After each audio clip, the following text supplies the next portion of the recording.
Class 10th हम लोग new chapter start करने वाले हैं, pair of linear equations in two variables. Linear equations ऐसी इक्वेशन जिसकी डिग्री 1 होती है, x to the power y to the power, जो हम लोग वेरिएबल की पावर यूज करेंगे 1 होगी। टू वेरिएबल्स का यूज करने वाले हैं, वेरिएबल x और y हमारे यूज होते हैं। लीनियर इक्वेशंस का जो स्टैंडर्ड फॉर्म होता है ax plus by plus c is equal to 0। Linear equation के स्टैंडर्ड फॉर्म है, जहां पर ए बी सी हम लोग जो यूज कर रहे हैं, ए बी सी ये रियल नंबर्स होते हैं, a b c real numbers, और इसमें जो एक्स और वाई है ये हमारे यूज्ड वेरिएबल, एक्स और वाई वेरिएबल यूज किए जा रहे हैं। ये है हमारी लीनियर इक्वेशन। लीनियर इक्वेशन का जब हम लोग ग्राफ प्लॉट करते हैं, लीनियर इक्वेशन का अगर ग्राफ बनाया जाता है, ये आपको मिलेगा एक स्ट्रेट लाइन। लीनियर इक्वेशन का ग्राफ हमेशा एक स्ट्रेट लाइन बनता है। अब देखिए, अगर टू लीनियर इक्वेशंस हमें लिखनी है, टू इक्वेशंस फॉर्म ऐसा ही लिखेंगे, स्टैंडर्ड फॉर्म यही है।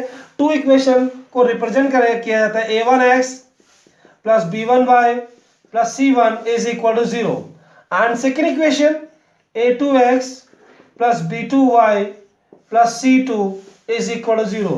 तो टू लीनियर इक्वेशंस जब कभी भी आपको लिखनी हो तो उनका जो स्टैंडर्ड फॉर्म होता है, फर्स्ट इक्वेशन है तो इसलिए हमने 1 लिखवा दिया है, a1x b1y c1, a2x b2y c2 for second equation, a1 coefficient of x, b1 coefficient of y, c1 constant in first equation, a2 coefficient of x, b2 coefficient of y, c2 constant in second equation. अब हमारे पास ये two equations आ चुकी हैं। अब हम इन equations को solve जब करते हैं, इन इक्वेशंस का जब हम लोग सॉल्यूशन बनाते हैं, अगर सॉल्यूशन होता है, टू नेम से आपको इंट्रोड्यूस करवाया जा रहा है, कंसिस्टेंट। आपके पास जो ये इक्वेशंस है, अगर ये पेयर ऑफ जो लीनियर इक्वेशंस है कंसिस्टेंट कहता है, consistent means at least one solution, यानी सॉल्यूशन होगा। ऐसी इक्वेशन जिनमें सॉल्यूशन होता है, एटलीस्ट यानी कम से कम एक सॉल्यूशन तो होगा, ज्यादा भी सॉल्यूशन हो सकते हैं। तो अगर कम से कम एक भी सॉल्यूशन बन रहा है तो ऐसी इक्वेशंस को, ऐसी पेयर ऑफ इक्वेशंस को बोला जाता है कंसिस्टेंट। इनकंसिस्टेंट, आपको टू इक्वेशंस अगर दिया जाए और वहां कोई भी सॉल्यूशन ना बने, नो सॉल्यूशन, ऐसी इक्वेशन जहां सॉल्यूशन बनता ही नहीं है, जिनमें कोई सॉल्यूशन नहीं होता, तो ऐसी सिचुएशन में हम उसको नेम देते हैं इनकंसिस्टेंट। तो ये दो फॉर्म है हमारे पास, कंसिस्टेंट एंड इनकंसिस्टेंट। अब इनमें जो इक्वेशंस हैं, अब सॉल्यूशन और नो सॉल्यूशन की हम जो बात कर रहे हैं उसके बारे में जानते हैं कि ये क्या होता है। तो बच्चों, इनके सॉल्यूशन से हमारा जो मतलब है, इसमें हम लोग तीन केस बनाते हैं, टू इक्वेशंस होंगी। केस फर्स्ट, अगर हम फर्स्ट वाली इक्वेशन के लिए ग्राफ प्लॉट करते हैं, लीनियर इक्वेशन है, ग्राफ मिलेगा एक स्ट्रेट लाइन, ये हमारी लाइन नंबर 1। सेकेंड लाइन की जो इक्वेशन, अगर हम इसका ग्राफ प्लॉट करते हैं और वो ग्राफ कुछ ऐसा बन जाए, यह है लाइन नंबर 2। तो टू इक्वेशंस का ग्राफ अगर इस तरीके का बन रहा हो, टू इक्वेशंस का ग्राफ अगर इस तरीके से बन रहा है, तो देखिए दोनों लाइन स्ट्रेट लाइन है और एक दूसरे को एक पर्टिकुलर पॉइंट पर इंटरसेक्ट कर रही हैं, सिर्फ एक पॉइंट पर इंटरसेक्ट कर रही हैं। तो टू लाइंस आपस में जब इंटरसेक्ट करें उसे बोलते हैं हम लोग सॉल्यूशन पॉइंट, उसे बोलते हैं सॉल्यूशन पॉइंट। तो ये two equations, two graph single point पर इंटरसेक्ट कर रहा है, इट हैज वन सॉल्यूशन, सिर्फ एक सॉल्यूशन है। अगर आप इन लाइंस को फॉरवर्ड करिए इस डायरेक्शन में या लेफ्ट डायरेक्शन पे, अगर आप फॉरवर्ड करते हैं, दोबारा इंटरसेक्ट नहीं करेगी, सिर्फ एक पॉइंट पर इंटरसेक्ट कर रही है, तो इसे हम लोग बोलते हैं unique solution. Unique means only one, it means these two equations has only one solution, that is unique solution। अब ये तो बात हुई कि जब हमने ग्राफ प्लॉट किया, सपोज कीजिए हमारे पास कुछ क्वेश्चन आते हैं जिनमें ग्राफ प्लॉट करने के लिए नहीं कहता है, या हमें ग्राफ गिवन नहीं है। बिना ग्राफ बनाए हम लोग कैसे डिसाइड करेंगे कि यूनिक सॉल्यूशन है या नहीं है?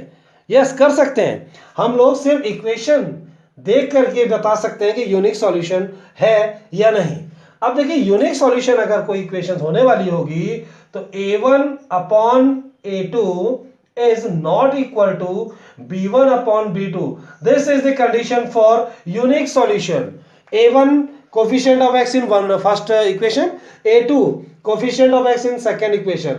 a1 और a2 का अगर हम रेशियो कैलकुलेट कर लें, उसके बाद b1 coefficient of y in first equation, b2 coefficient of y in second equation, b1 और b2 का रेशियो कर लें। अगर ये दोनों रेशियो आपस में इक्वल नहीं आ रहे हैं तो ये पहचान होती है यूनिक सॉल्यूशन की। मींस अगर आप ग्राफ प्लॉट नहीं करते इस कंडीशन को फॉलो कीजिए, ये फॉलो हो जा रही है, then it is unique solution. Case second, हमने फर्स्ट लाइन का ग्राफ प्लॉट किया और फर्स्ट लाइन का ग्राफ हमारा कुछ ऐसा बन रहा है। अब इसके बाद हम सेकेंड लाइन बना रहे हैं और सेकेंड लाइन का जो हमारा ग्राफ है वो इसके ऊपर ही बन जाता है। ये देखिए, ये हमारी सेकेंड इक्वेशन।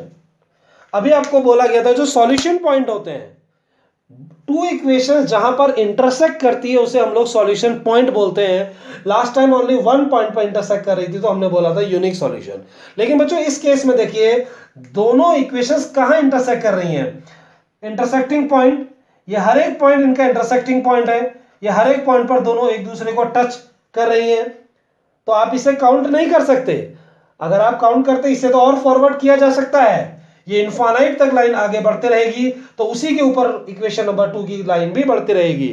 तो ऐसे सिचुएशन में हर एक पॉइंट एक दूसरे से इंटरसेक्ट कर रहे हैं, एक दूसरे के ऊपर है, ओवरलैप कर रहे हैं, ये ओवरलैप कर रहे हैं, तो ऐसी सिचुएशन को बोलते हैं मैनी इनफाइनाइट सॉल्यूशन।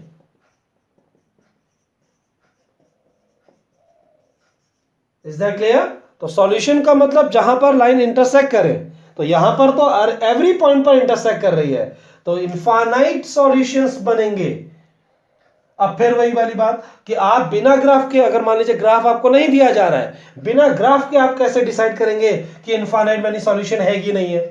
ठीक है, तो इस सिचुएशन में अगर आप x के कोफिशिएंट का रेशियोस कैलकुलेट करते हैं a1 अपॉन a2, ये अगर इक्वल आ रहा है b1 अपॉन b2, y के जो कोफिशिएंट्स हैं उनका ratio, and it is also equal to third constant term c1 upon c2, अगर ये तीनों रेशियोज आपस में इक्वल आ रहे हैं, ये तीनों रेशियोज आपस में इक्वल आते हैं, तो ये पहचान है इनफाइनाइट मैनी सॉल्यूशंस की।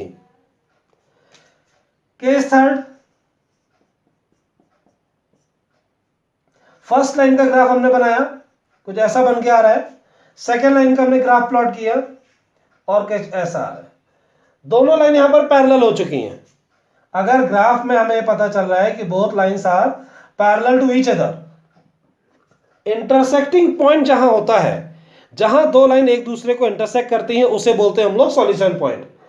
अगर आप इनको किसी भी डायरेक्शन में फॉरवर्ड करेंगे, ये कभी इंटरसेक्ट नहीं कर रहा है, ना इधर इंटरसेक्ट करेगा ना इधर, तो जब ये इंटरसेक्ट ही नहीं कर रहा है तो ऐसे सिचुएशन में हम लोग इसे बोलते हैं नो सॉल्यूशन,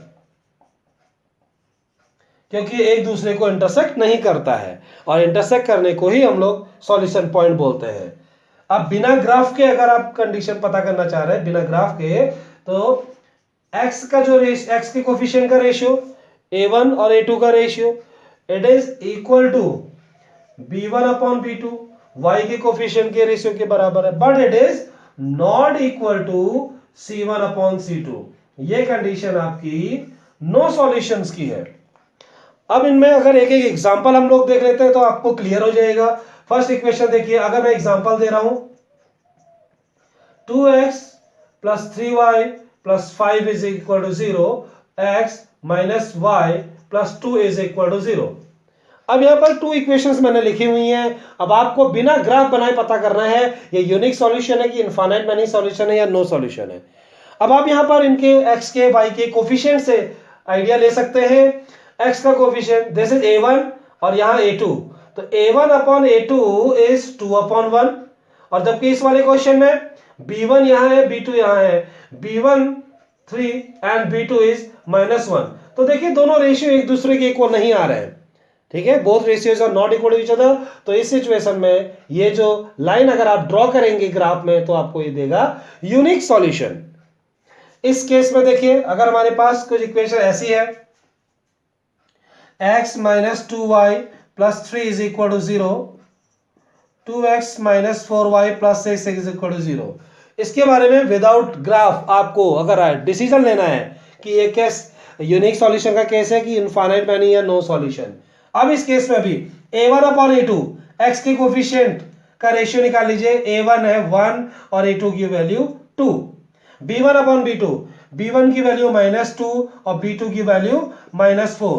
c1/c2 c1 की वैल्यू 3 और c2 की वैल्यू 6। अगर आप इनको सिंप्लीफाई करते हैं, दिस इज 1/2, माइनस से माइनस कैंसिल 1/2, 3 से 6 कैंसिल 1/2।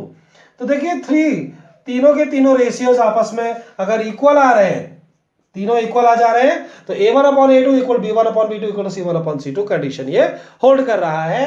तो it means it is many infinite solution. अब जैसे नो सॉल्यूशन का केस आता है, इसके लिए example x - y + 5 is equal to 0, 2x - 4y + 6 is equal to 0। अब इस इक्वेशन में देखिए a1/a2 1/2, b1/b2 कैलकुलेट करेंगे, सॉरी इसमें आप ऐसा करिए 2 लिखिए, a1/a2 1/2 और यहां पर b1/b2 कैंसिल हो जाएगा माइनस साइन तो भी 1/2, बट c1/c2 का आंसर 5/6 आ रहा है। मींस a1/a2 b1/b2 तो बराबर है बट c1/c2 के इक्वल नहीं है। तो इसका जब हम लोग ग्राफ बनाएंगे तो ये पैरेलल लाइन आएगा, दैट इज नो सॉल्यूशन।